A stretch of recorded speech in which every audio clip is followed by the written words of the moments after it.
Harris Chaudhry from InnovaDerma's with me in the studio today.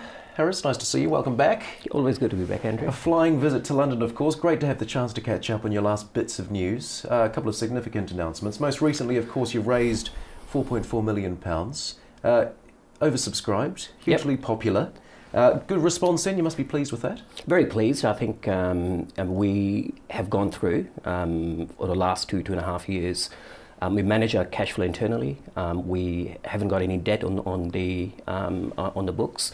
Next stage was that as we are in planning for launching new brands and scaling new brands, both in topical as well as life science, we needed to have enough of a war chest or treasure chest, which allows us to take half year and a full financial year view rather than trying to manage cash flow on a week by week, month by month basis. Right. So that was one of the reasons, and it was very important for us, being a growing company, to have validation from the city and to bring in the institutional investors, and we were very thrilled with the response. The raising was done by FinCap, great team, and now we have got quite a few good institutional investors on the shareholder register.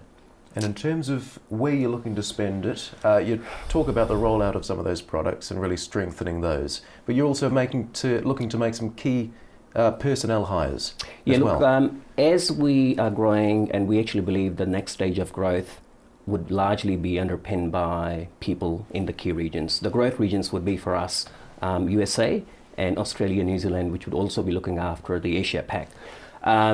We are in discussions with hiring those key leadership positions, as we are going from 2 brands to almost 8 brands, which we believe we are going to have them fully operational and delivering results second half of this financial year, January to June period next year. It is very important to have the people and the relevant teams, which would again underpin the growth we are going to experience in the second half. Of course. One of those key brands, of course, Skinny Tan, recently announced a number of commercial deals there. Talk me through some of those. It keeps going from strength to strength. In the last announcement, we mentioned the fact that we got into Ireland, into Boots, which had done extremely well in a very small record time. So it scaled really well. Off the back of those, we had very strong interest from multiple retailers. We picked up Lloyd's, McCabe Pharmacy, and in UK, Fenwick. Now that's a name which resonates with some of the most premium high-end brands. Everybody knows Fenwick. Everyone knows Fenwick. Everyone wants to shop at Fenwick. So that's one. We are also fast-tracking our growth in the Southern Hemisphere. We've got an excellent distributor in South Africa, FMCG1, and we're working very closely with them. They've taken us to Clicks in South Africa, 116 stores, and we're expecting a lot of growth from new brands coming from the African continent, especially with Bright, which we're launching in skin brightening range, multiple use, skin brightening, skin toning, and SPF. So that's going to come from the Africa and Asian region, remain the key for us.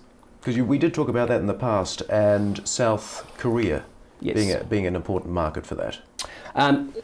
The markets globally are very important for all of the brands, but that's where we actually believe we have got the most important relationships, strengthening relationships with the distributors we have been working over a number of years. And based on the feedback from the distributors on those markets in terms of the growth of certain segments within the beauty industry, we are responding to that, and we are developing new products in line with what they believe is going to do well in those markets. So using the Korea as a base for giving us expansion into Japan, which is the world's second largest beauty market. They are very close to each other. And then getting into the Southeast Asian markets, emerging markets of Thailand, Malaysia, Vietnam, Indonesia, and also looking after the subcontinent market, India, Pakistan, Bangladesh, Nepal. So big markets there. They're all very big markets, they're growing markets. Again, vanity is globally growing, largely obviously driven by the social media. We specialize in understanding the ecosystems of the social media platforms and then leveraging our knowledge of the industry, our knowledge of the retail numbers, and then scaling those brands in multiple markets. Our distributors remain at the core of our growth, and we want to nurture those relationships, and I believe we are going to do really well in this financial year and next. I mustn't forget, while we're on the subject of skinny tan and commercial deals, you're looking at doing a couple in Italy as well? We are in negotiation. We announced that in the last one. We are in negotiation with in Italy, and there are some other regions. As those deals come to fruition, we would be announcing them on an ongoing basis. An exciting time too for Roots. When was that launched? 2 months ago? Yeah, Roots was only launched 2 months ago in Superdrug. And I think personally I'm a lot more excited with what Roots doing now.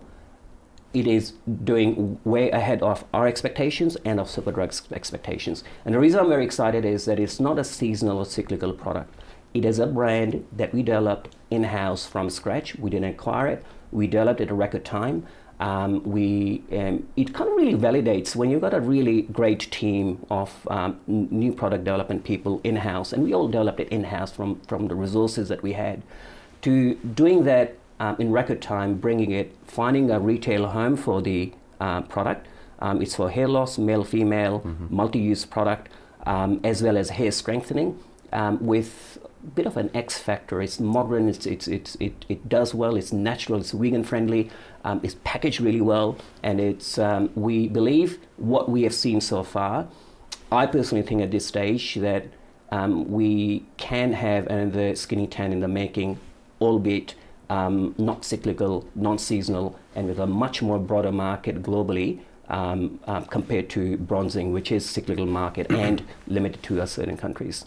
So I'm very encouraged by earlier results of Roots. Very encouraging. You mentioned right at the start there, off the back of raising this cash, making some key hires in the US and Australia.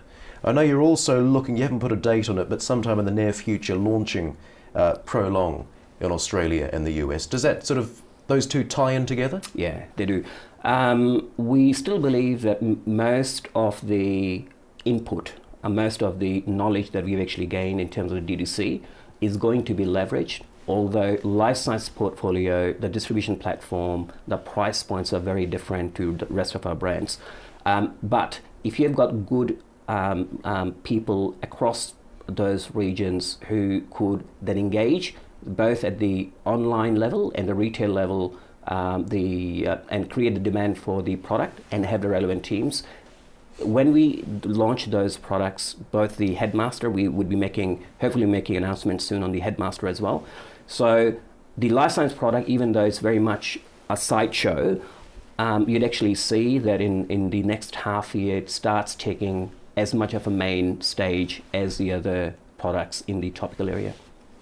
I know time's tight for you, so I'm going to let you go. But you're back in November for your AGM. Absolutely, back in November AGM. The whole board will be here, and we hopefully look forward to have a really good AGM, and hopefully by then we'd have more news for the shareholders. A good AGM and a good 2018 in general, by the sounds. A good, fantastic and very 2018. Busy. I'm very excited. We announced that the trading so far remains as per expectations. The second half, fingers crossed, is going to be really good. Always good to see you, Harris. Thanks very much. Thank you, Andre.